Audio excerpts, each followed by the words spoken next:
2014 Super Air Nautique 230. Sitting in an onyx black hull, victory red main accent and interior deck with a black metal flake accent stripe, which is not popping particularly today on this cloudy afternoon. We have docking lights on this thing. On the bow, we have black Chromax lettering down the sides. Has a color match flight control tower with a set of brand new factory board racks. 2 pairs of Roswell Focal tower speakers along with the bimini. Around the back here, you'll see a transom remote sticking out on the rear step. We have Nautique surf system stashed away underneath, as well as a pair of underwater lights and a platform mounted ladder.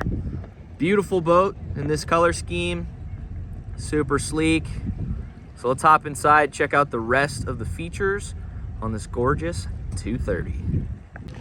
All right, inside the 2014 230, we have a charcoal gray interior, tungsten gray interior rather, not charcoal, with victory red piping accents with silver cloud seat boxing and Carbona accents right here.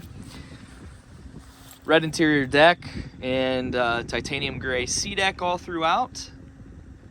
Just a sharp looking scheme. Gray and red and black always mix well, and that is no exception on this boat. So down back we have brand new sea deck on the platform. The platform was freshly polished and buffed to get some of the little light surface scratches out from boards coming in and out. Does have a platform ladder mounted underneath.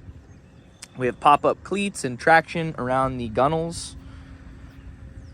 If we open up our rear compartments, this boat does have the Pro Ballast option. So we have these storage little containers that drop in, and then your hard tank, stock hard tank with the piggybacked Pro Ballast bag on either side, which totals in at 350 pounds per bag in the back here. Open up, we have our 6-liter ZR409. You're gonna hear my ballast pumps are going, so I can fill this thing up for the driving portion of the video here.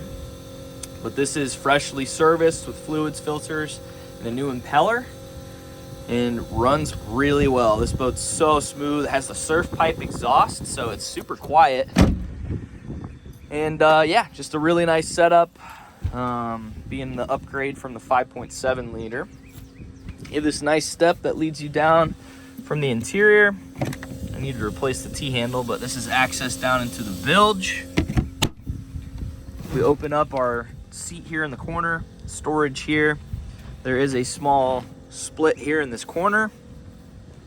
You get a couple little seams coming apart here. There's just a small split forming off of the stitch.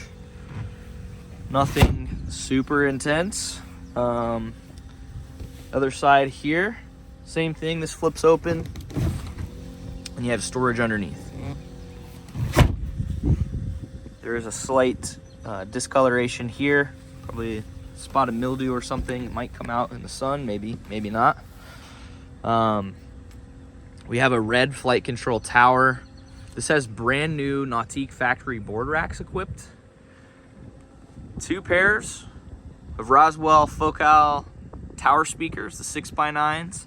These have downward facing lighting built into them, and we have a factory bimini top up top on the tower. Now, other flaws on the interior. This is a pretty common thing of this era. It's a bad batch of vinyl that came through in the red through Nautique in this year range, and you're gonna see some discoloration on these larger panels on the edge. Same thing in this corner. These side pieces are actually pretty good. Maybe not the first thing that jumps out at you when you jump into the interior of this boat, but you are going to see that on the big chunks of red on the interior, unfortunately. Other small splits. Just gonna open this back up. You have a crack here. We We have a small one here. There's also a little bit of pinking here. But the vinyl is still super soft on the top surfaces. I think there's plenty of life left in this interior. Again, it's an 813-hour boat. It has been used, but I think it's apparent if you look at this thing as a whole that it's been very well taken care of, as well as in combination with the exterior condition of the boat too. Opening up the love seat, you have some storage space under here with dual batteries up front, your amps mounted off to the left, a trash can you can access through this little hatch. Best spot for a trash can in a boat, in my opinion. Up top in the glove box, just some storage space with your Polk head unit. You can operate the full functionality of the stereo through the Link 2.0 screen, which is over here.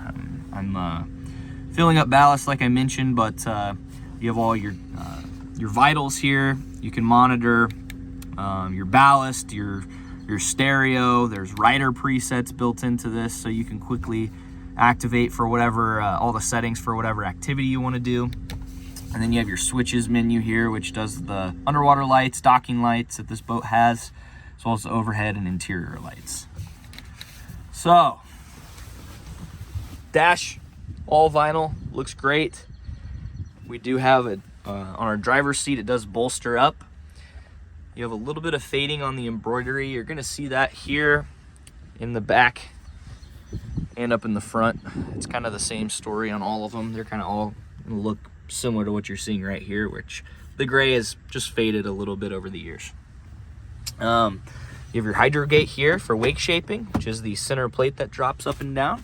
This is a manual connection to that plate, so no electronics. Roswell mirror mounted up top on our windshield. We do have the slide-in air dam in the front, leading us up into the bow. All the seats up here and the vinyl is in great shape. Again, a little bit of discoloration in the red, as you can see. And actually, I'm looking at my camera. This shows up way more on video than it does in person, but still can see it. Storage underneath the seats here that wraps around, and it's your normal SeaDeck flooring that takes you all the way up front. Pop-up docking cleats, your GPS puck for your speed control, so on and so forth. Pretty much wraps it up on the interior of this thing. I'm going to top off the ballast and we'll get some running footage.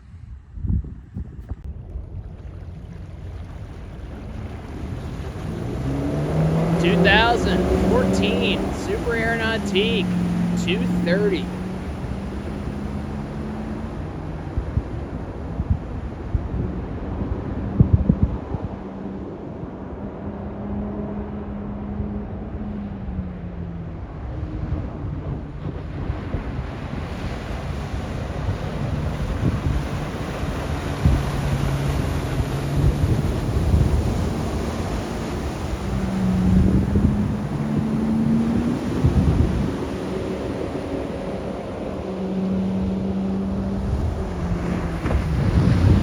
Any questions about this 2014 Super Air Nautique 230, give us a call at N3 Boatworks, 317-845-9253.